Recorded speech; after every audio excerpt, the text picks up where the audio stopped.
Olá, sou o pastor Murilo, estou aqui mais uma vez para trazer uma mensagem de amor e de esperança para o teu coração. E hoje nós vamos falar de amor, de perdão e de misericórdia. Nunca é tarde esclarecer que os evangelhos são a base de todos os outros livros do Novo Testamento, os quais explicitam e se aplicam à nossa vida prática. O livro que você possui, espero que você possua, chamado Bíblia Sagrada, contém o Novo Testamento, que se divide em 4 partes, sendo elas evangelhos, história, epístolas e profecia. O Novo Testamento é composto de 27 livros, e são eles Mateus, Marcos, Lucas, João, Atos, Romanos, Coríntios, Gálatas, Efésios, Filipenses, Colossenses, Tessalonicenses, Timóteo, Tito, Filemão, Hebreu, Tiago, Pedro, João, Judas, Apocalipse. Amém. Bem, ultimamente estivemos percorrendo os maravilhosos ensinamentos contidos na carta do apóstolo Paulo aos Romanos.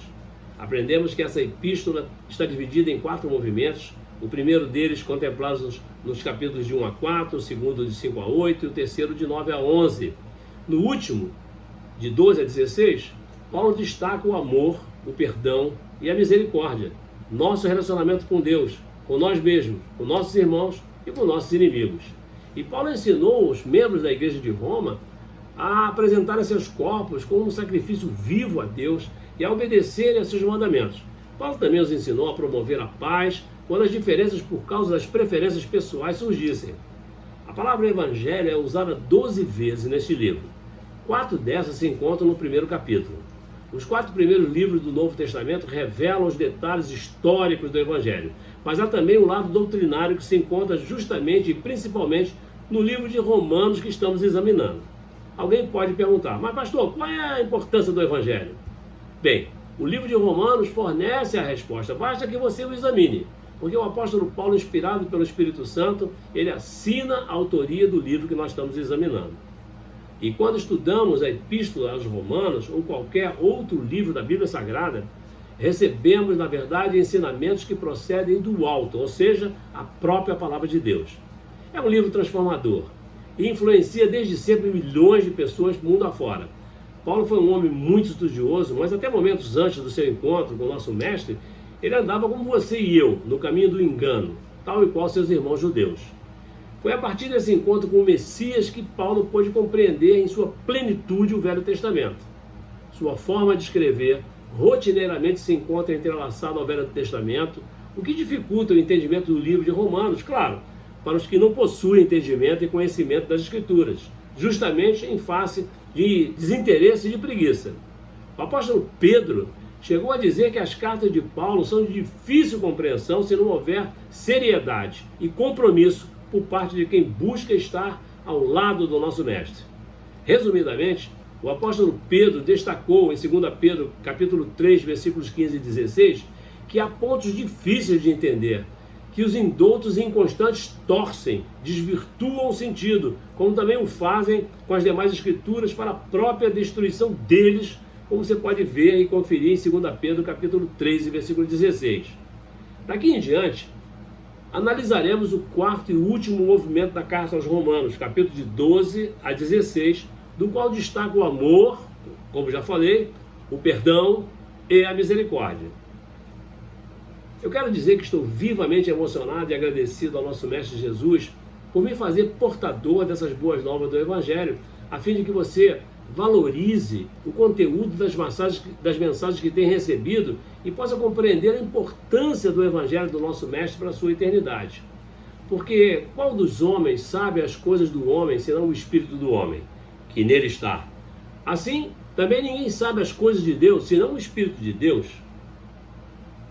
Não é verdade? Mas nós não recebemos o Espírito do mundo, mas o Espírito que provém de Deus, para que pudéssemos conhecer o que nos é dado gratuitamente por Deus, as quais coisas também falamos, não com palavras que a sabedoria humana ensina, mas com as que o Espírito Santo ensina, comparando as coisas espirituais com as espirituais, como você pode conferir em 1 Coríntios capítulo 2, versículos de 11 a 13. Dito isso, passemos ao exame do objeto desse nosso bate-papo de hoje, ou seja, o capítulo 12 da carta de Paulo aos Romanos. Pois bem, De início, saiba que Romanos capítulo 12, versículo 1 e capítulo 15, versículo 13, recomendam que a transformação feita por Deus no seu e no meu espírito deve ser demonstrada na nossa vida cotidiana, na nossa vida diária. As instruções práticas presentes em Romanos capítulo 12, versículo 1 e capítulo 15, versículo 13, estão baseadas no ensinamento doutrinário de Paulo em Romanos capítulo 1, 18 e capítulo 11, 36, que você já examinou comigo. A doutrina cristã deve conduzir à observância da ética cristã. E em Romanos 12, versículos 1 e 2, está consignado um compromisso básico requerido do cristão, o qual deve levar em conta tudo aquilo que Deus fez. O resto dessa sessão que estamos examinando descreve como esse compromisso é levado a cabo nas diversas situações da nossa vida diária. E a partir da misericórdia divina, mencionada em Romanos capítulo 9, versículos 11, 15 a 16 e 18, e capítulo 11, versículo 30 a 32, que nós também já examinamos, Paulo pede aos cristãos que apresentem seus corpos como um sacrifício vivo, ou seja, use seus corpos para servir e obedecer a Deus, conforme os Romanos capítulo 6, versículo 13, que nós também já examinamos. Entregar de tal maneira o corpo a Deus é mais do que um contraste estabelecido por Paulo entre o corpo vivo do cristão e o sacrifício de um animal morto. É o apelo à novidade de vida de Romanos capítulo 6, versículo 4. Em Romanos capítulo 12, versículo 2, santo é uma alusão ao lugar reservado exclusivamente para o serviço ou o uso de Deus, tal como fazia no Santo dos Santos do tabernáculo. Veja Hebreus capítulo 9, versículo 3, quando aquela cortina que nos separava do Senhor, com a ascensão de Jesus, foi rasgada de cima e embaixo para nos permitir podermos nos contactar com Deus através da oração em qualquer momento das nossas vidas, sem precisar de intermediários. Bom, ali também está consignada a palavra agradável, que é uma referência àquilo que é aceitável, aquilo que o agrada. E racional, que indica que ofertar é a única reação possível de ser pensada diante de todas as boas dádivas que Deus nos deu. Romanos capítulo 12, versículo 2, ensina que em vez de sermos moldados pelos valores do mundo, devemos nos transformar, ou seja, devemos mudar pela renovação do nosso entendimento. E a transformação espiritual começa na mente e no coração. Uma mente dedicada às coisas do mundo e às suas preocupações produzirá uma vida lançada de um lado para outro pelas tendências da cultura, como ondas bravias espumando seus próprios atos vergonhosos, como está em Judas capítulo 1, versículo 13. Mas eu te digo, meu irmão ou minha irmã, uma mente dedicada à verdade de Deus produzirá uma vida que não se limitará ao tempo. Nós podemos resistir às tentações da nossa cultura, meditando na verdade de Deus e deixando que o Espírito Santo nos guie e molde nossos pensamentos e comportamentos. O texto de Romanos capítulo 12, versículo 3 a 13, traz instruções em relação à forma como eu e você devemos viver na comunidade cristã.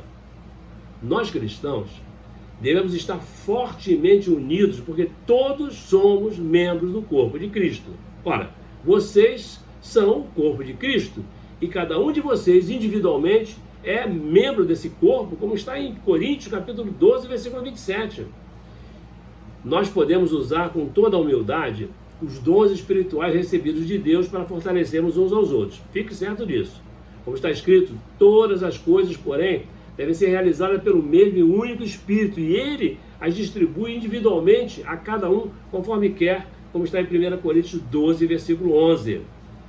A conduta que devemos ter uns com os outros deve obrigatoriamente expressar de forma perfeita o amor, como você deve conferir dos Romanos capítulo 12, versículos de 9 a 10, que dizem: o amor deve ser sincero, odeiem o que é mal, apeguem-se ao que é bom, dediquem-se uns aos outros com amor fraternal, prefiram dar honra aos outros mais do que a si próprios.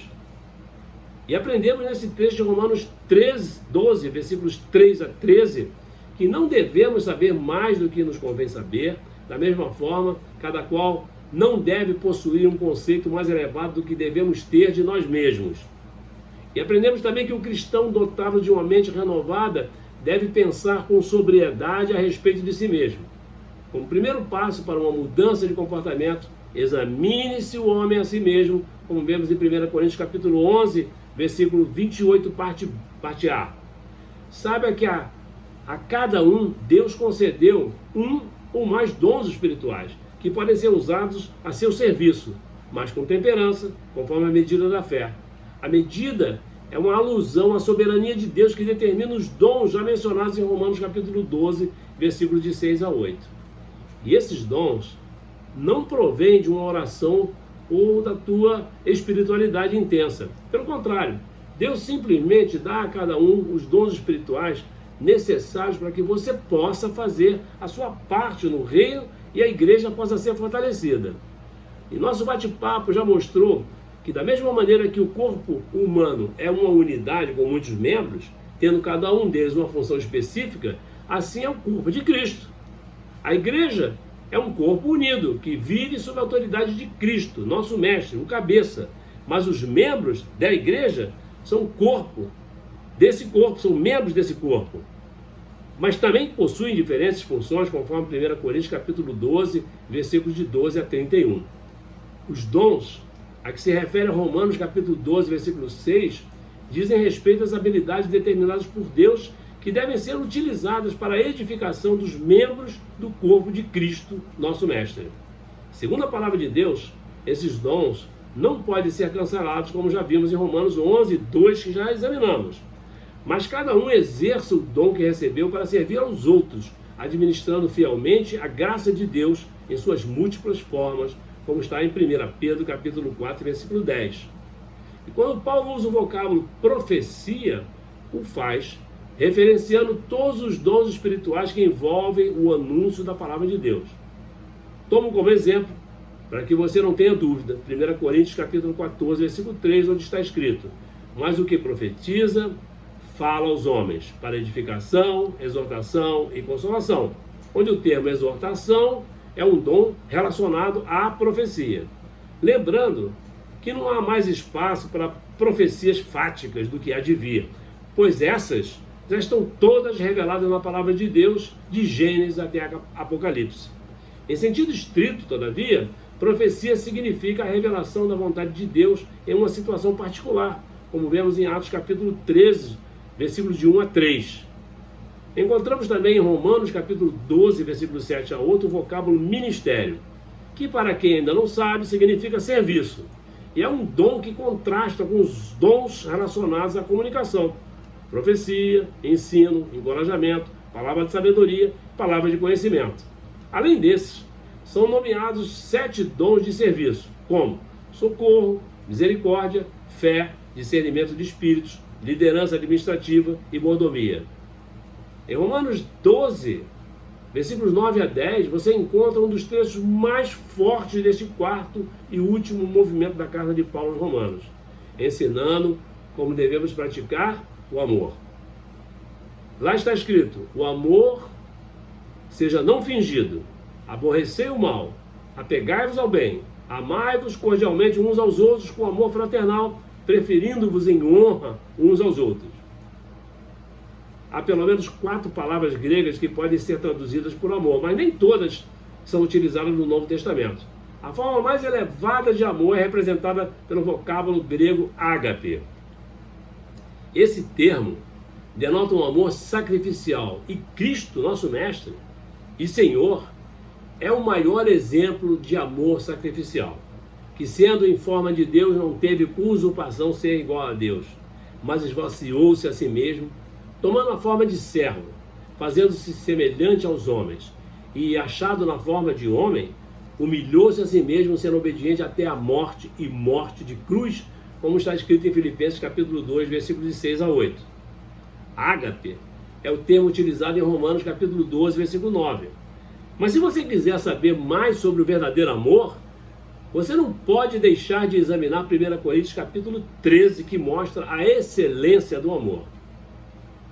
Aprendemos neste bate-papo de hoje que não podemos servir com indiferença ou desleixadamente, mas como Paulo ensina aos romanos, devemos servir com seriedade e com fervor, servindo ao nosso Mestre Jesus. Precisamos nos alegrar e sermos pacientes na esperança. E sabemos que só podemos ter esperança naquilo que ainda não vemos. E não somente isso, mas também nos gloriamos nas tribulações, sabendo que a tribulação produz a paciência, e a paciência é a experiência, e a experiência é a esperança. Então, alegrai-vos na esperança, sede pacientes na tribulação, perseverai na oração, como tudo está escrito em Romanos capítulo 5, versículo 3 e 4, e também em Romanos capítulo 12 e versículo 12. Bom, Paulo destaca mais uma característica que devemos possuir, a hospitalidade, que se aplica em vários sentidos, todavia sempre aproveitando as oportunidades para servir e testemunhar o amor de Cristo, nosso Mestre e Senhor. Em Romanos capítulo 12, versículos 20 a 21, encontramos o segundo trecho mais relevante desse capítulo que estamos examinando.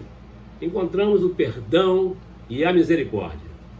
Você não pode buscar vingança pessoal, mas deve deixar que Deus promova a punição devida à iniquidade. Liberto da necessidade da vingança, você pode exercer misericórdia, até mesmo em favor dos seus inimigos. A palavra de Deus mostra que, sendo os caminhos do homem agradáveis ao Senhor, até os seus inimigos faz que tenham paz com ele, como você pode ver em Provérbios capítulo 16, versículo 7.